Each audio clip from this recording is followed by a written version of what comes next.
Hello again, everybody. I'm Scott Casper, and it's time to take a look at the news from USA Wrestling, the national governing body of our sport. This week, we go back to the U.S. Olympic Training Center. Our U.S. men's freestyle team is completing its January training camp. 2012 Olympic champ and two-time world gold medalist Jordan Burroughs talked with us about the camp and the busy winter tour schedule ahead. Training's awesome, man. This is probably the best training camp I've ever been to. So Bruce didn't call it a training camp this time, as so much he called it a learning camp. So we've been doing a lot of parterre, a lot of gut wrenches, a lot of leg laces, transitions from takedowns to turns, and I really feel like I'm improving in those positions, and that's what I'm going to need to be world champ in Vegas in 2015 and Olympic champ in 2016 in Rio. Two-time world medalist Travel Delagnev had an active fall. He'll start his 2015 season in Russia.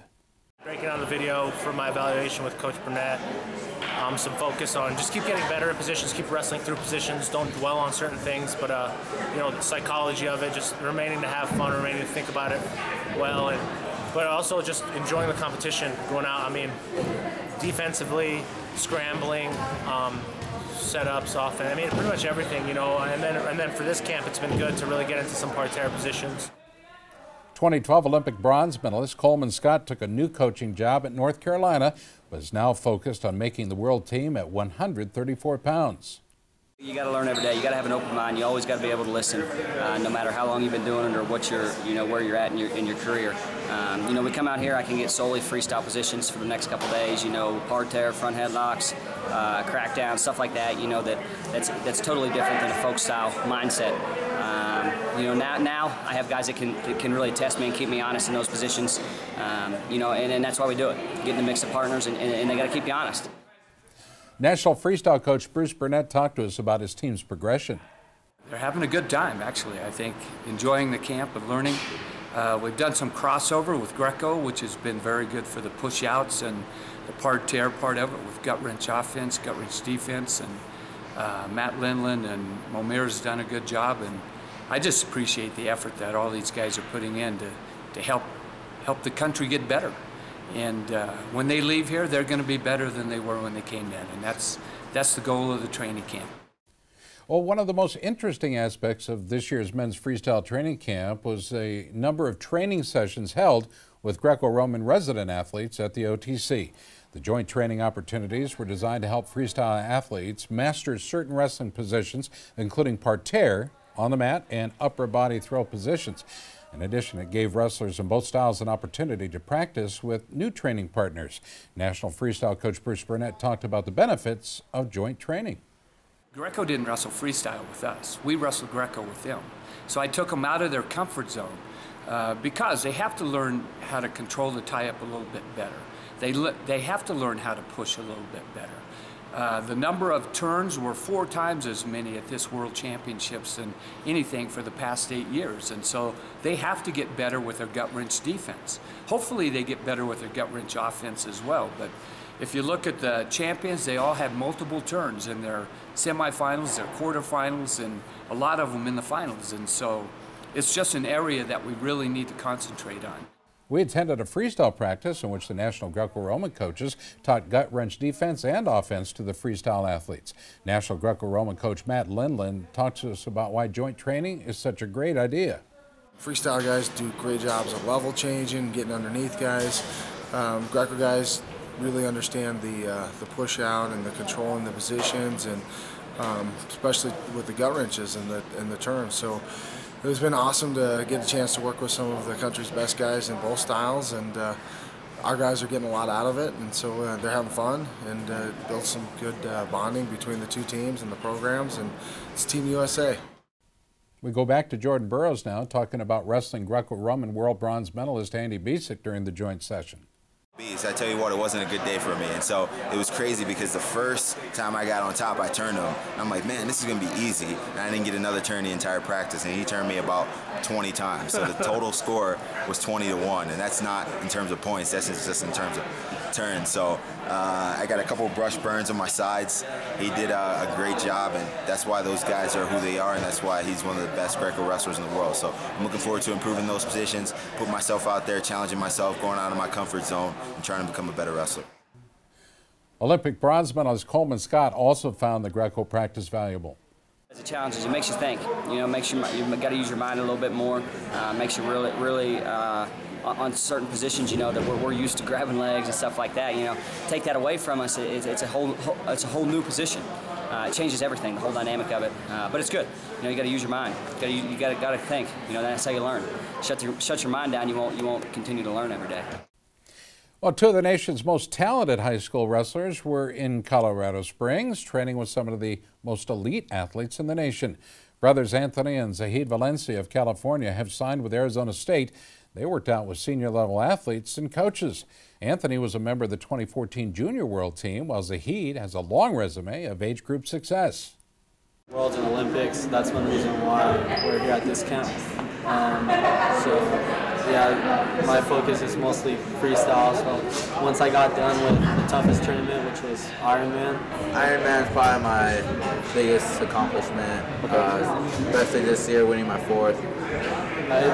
It's cool. You know, he's the right size for me, both close to our weights now, so it's good to practice with each other, and then it's good to compete against each other. It makes us better. Yeah, it's good that you know, we're living under the same roofs. We both want the same goals, so it just you know, it just makes us work harder. You know, we're doing everything right, especially at home too.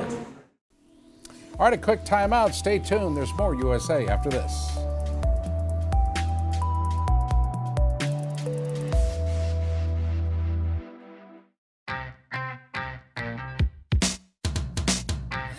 ASICS has been there. They've been the lifeblood of the sport.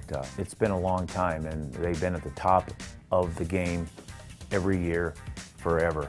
And I'll tell you what, now that I think about it, maybe that's where I've gotten my inspiration, because you know, I always want to be in the top of my game in wrestling, and I think that's where ASICS is and wants to be as well.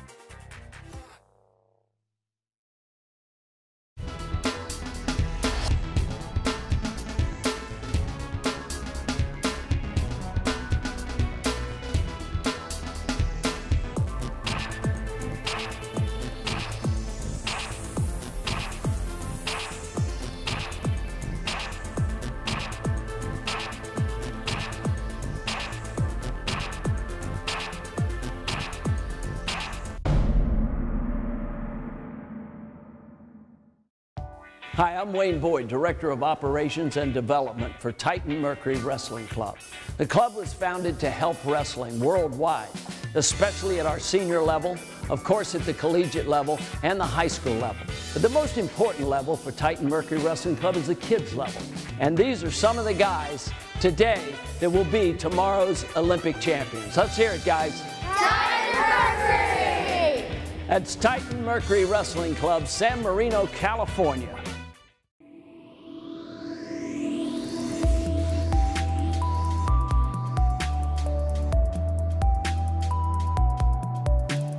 Well, this last weekend in Fort Wayne, Indiana, the National Wrestling Coaches Association hosted the multi-divisional national duels.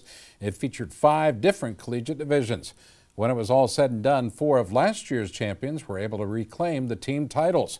The only division with a new champ was the Division II NCAA. That's where the finals featured a battle between returning champ and top-ranked Notre Dame of Ohio as they took on second-ranked Maryville of Missouri.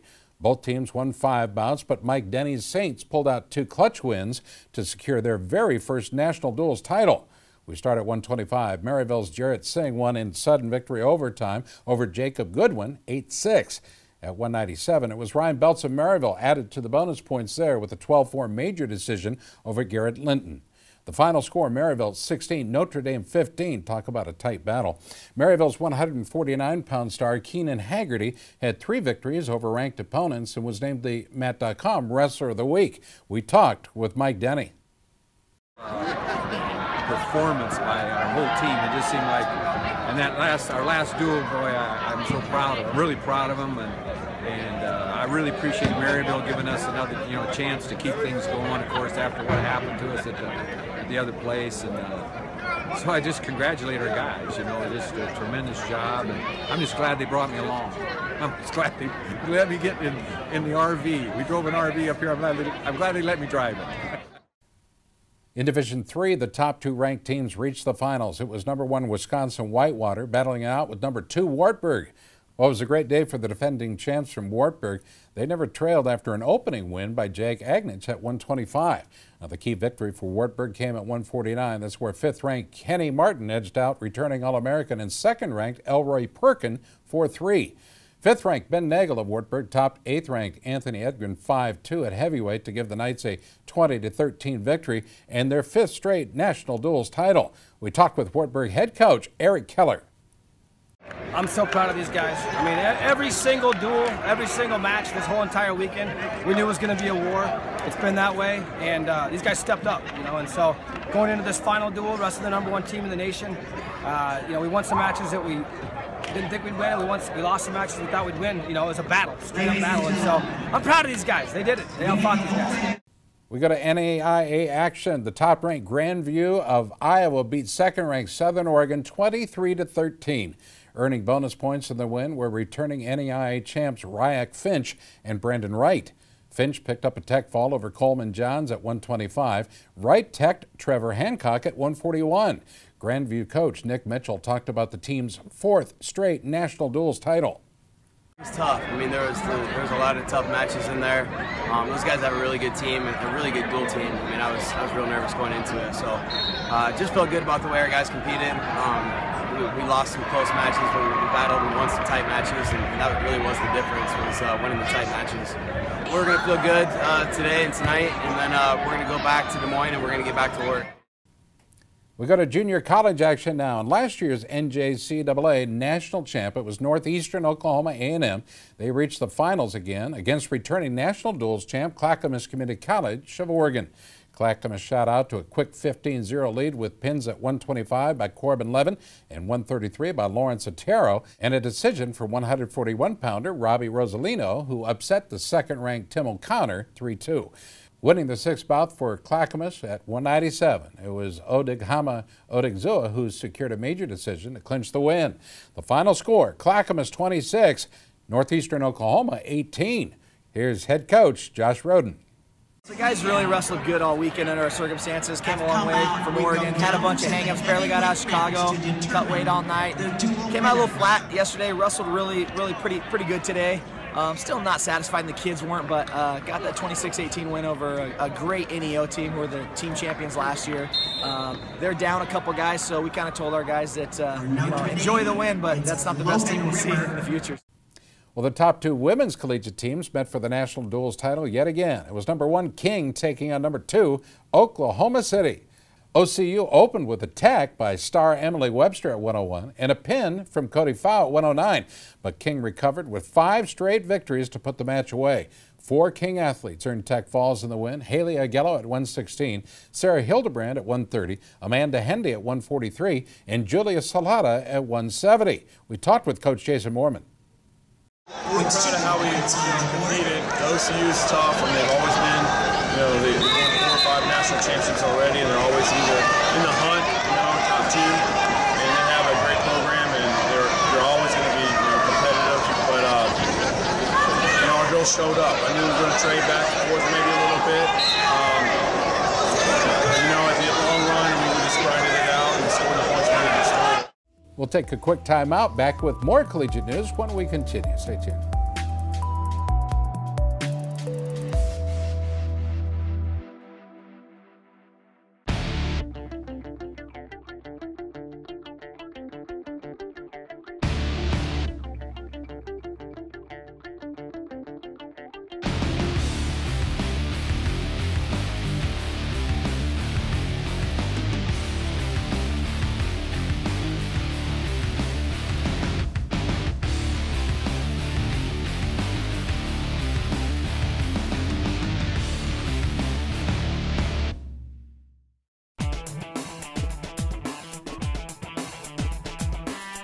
Each season, Liberty Mutual's Responsible Sports Community Grant Program awards $65,000 to youth sports organizations and school sports programs that demonstrate their commitment to responsibility in youth sports. Your organization could be one of our 20 winners this season. It's easy. Simply visit responsiblesports.com and click on the Community Grant Program. Administrators register their organization with the program, then reach out to rally parents, coaches, and team supporters to log on and review either the Responsible Sports Parenting or Responsible Coaching Guide. Then complete the quiz and showcase your mastery of the concepts. Every successfully passed quiz is worth a point that you can credit to your favorite youth sports organization or school sports program. Connect with friends, family, and neighbors to rally more support. The teams and schools with the most points at the end of the grant period win. It's that simple. Watch the leaderboard throughout the grant season, then rally more of your supporters to increase your totals. Liberty Mutual is committed to celebrating and championing youth sports and to financially supporting organizations that demonstrate their commitment to responsible sports. Join the movement and start earning points toward your community grant.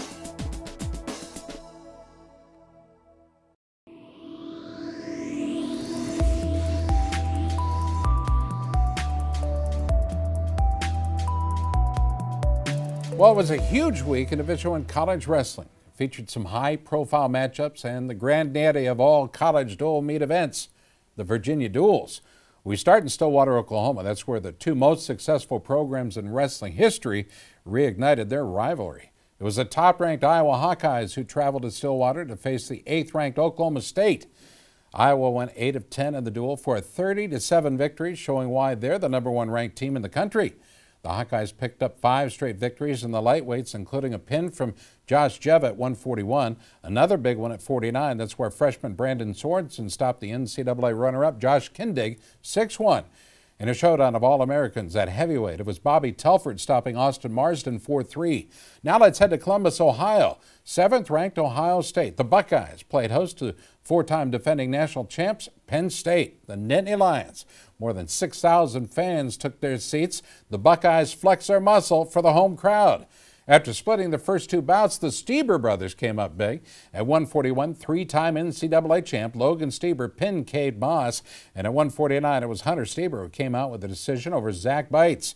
The Buckeyes closed it out in the upper weights with Kenny Courts beating Matt McCutcheon 4-2 at 184. Freshman Kyle Snyder stopped All-American Morgan McIntosh 6-1 at 197. Nice job there by the Buckeyes. Now we go to the East Coast, Ithaca, New York. That's where 4th-ranked Cornell welcomed the 5th-ranked Tigers of Mizzou. Missouri was dominant, winning 6 of 10 for a 27-9 victory. Well, things couldn't have started much worse for Cornell. NCAA runner-up Nashawn Garrett missed weight at 125, forcing a forfeit there. Garrett moved up to 133, where he lost to Zach Synan. NCAA champ Jaden Cox scored a major decision at 97 for Missouri, and 3 Tigers went on to score bonus points in the duel. Now let's go to Hampton, Virginia. Virginia schools all placed in the top 3 of the Virginia Duels for the very first time in history. In the 3rd-place bout, Old Dominion knocked off Edinburgh 16-15, and the finals featured a battle between the 6th-ranked Virginia Tech and number 16th-ranked Virginia. Both teams won 5 bouts, and it all came down to heavyweight. That's where Hokie Ty Walls edged out Pat Gillen 3-2. The only bonus points came at 141. That's where NCAA runner-up Devin Carter earned a major decision. 6th-ranked Virginia Tech edged out number 16 Virginia 16-15. Well, after a turbulent weekend, the new NWCA coaches poll has Iowa as the unanimous #1 for the very first time this year. Minnesota moved to 2nd, Missouri 3rd, Ohio State took 4th, and Penn State sits in 5th. Well, the National Wrestling Hall of Fame Dan Gable Museum has announced one of its major awards. The George Tragos Award goes to an outstanding wrestler who adapted his wrestling skills to excel in mixed martial arts. This year's winner is USA Wrestling's National Greco-Roman coach Matt Lindland, an Olympic and world silver medalist in Greco-Roman. He had a tremendous career as an athlete, coach, and promoter in mixed martial arts. As an MMA fighter, Lindland was a #1 ranked middleweight and will be honored July 10th and 11th in Waterloo, Iowa. We talked with Matt about the honor. It's always an honor to be recognized for your accomplishments and what you've done in the sport, and whether it's wrestling or MMA, I'm proud of all my accomplishments that I've done. I felt like I had a lot of success, and I think that's why I'm in a position now where I'm ready to just totally give back, and I've had my time, and now it's time for this next generation of athletes, and I'm just here to serve. But it is always an honor, you know, and I'm very grateful for those opportunities and to be recognized. Lindland remains connected with MMA as America's Greco-Roman national coach. Last week, Lindland cornered Team Quest athlete Artem Marchek in his 170-pound bout against former Minnesota wrestler Cody Yan at a Resurrection Fighting Alliance event in Colorado Springs. Yan dominated the action and ultimately won by submission. Also on the card was his brother Sonny Yan at 185. Remember, Yan was an All-American at Minnesota. He dominated his opponent on the way to a submission victory. We talked with the brothers, Yan, after their MMA victories. With fighting, you never know what's going to happen. The pin's not going to end it all. You can get knocked out, you can get submitted, you can lose by decision. There's so much more unpredictability to it. That being said, it's not the same as wrestling either. Cody and I were talking before the fight. You get nervous for a fight. It's a fight. Right. It's not like a street fight where you walk out there and, yeah, you got an adrenaline rush for 30 seconds, the fight's over. This guy's training to fight you.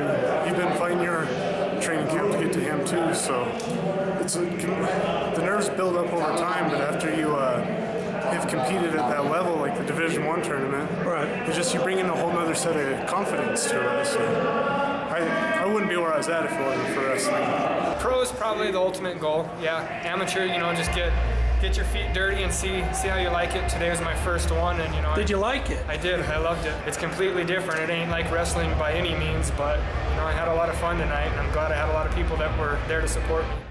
All right, a quick timeout. Stay tuned. There's a lot more to come. It's USA Wrestling Weekly.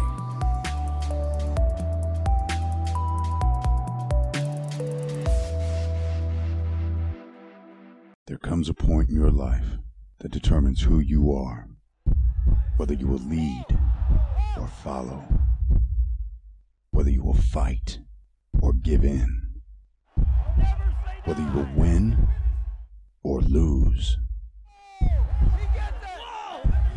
and what you will count as your victory.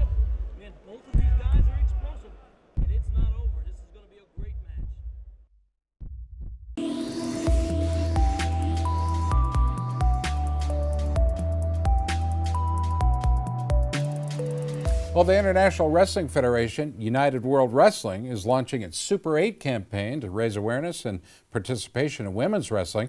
Started this week at the Olympic Museum in Lausanne, Switzerland. Helen Maroulis of the USA is one of the 8 women ambassadors for the program and will be in attendance there, along with International Hall of Fame wrestler Tricia Saunders and USA Wrestling Executive Director Rich Bender. As part of the launch, UWW released a video promoting women's wrestling.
Well, the U.S. Olympic Committee has officially announced its bid city for the 2024 Olympic Games. 4 finalists went through a 22-month process leading up to the important decision. Washington, Boston, Los Angeles, and San Francisco were all under consideration, but ultimately the USOC Board of Directors selected Boston as the nominee city to host the 2024 Summer Games. And finally, we have some sad news to report. 1952 Olympic freestyle wrestler Hugh Perry passed away at age 84 in Pittsburgh this week. The Hall of Famer was part of one of wrestling's great families, including his father Rex and his brother Ed, who are all Hall of Famers as well. Perry won 3 NCAA titles for Pitt from 1952 through 54, and also won the 1951 Pan American Games. He placed 6th at the 1952 Olympic Games in Helsinki, Finland. On behalf of USA Wrestling, we'd like to send our sincere condolences to the friends and family of one of the greats, Hugh Perry. Well, last week we announced the changes in the Jack Pinto Cup event, which will now feature a pair of All-Star Challenge Greco-Roman dual meets with top U.S. and international stars. Friday, January 23rd, the Jack Pinto Cup, Greeley at the University of Northern Colorado. The main event there, 130 pounds. Wrestling for Team USA, NCAA All-American, and 2013 World Team Trials runner-up Ryan Mango. He'll be taking on two-time world medalist Almet Kaspiev of Kazakhstan. In the main event at the Jack Pinto Cup, the Springs version, on Sunday, January 25th at the Antlers Hilton in Colorado Springs, the 2014 world bronze medalist Andy Bezic will face Olympic bronze medalist Yavor Yankiev of Bulgaria at 165. Be sure to tune in next week for a full lineup for both events. It's time for our USA Wrestling Photo of the Week contest. The pictures are sent in by wrestling families and fans from around the country and are being considered for our contest in our USA Wrestler magazine and our USA Wrestling Facebook page.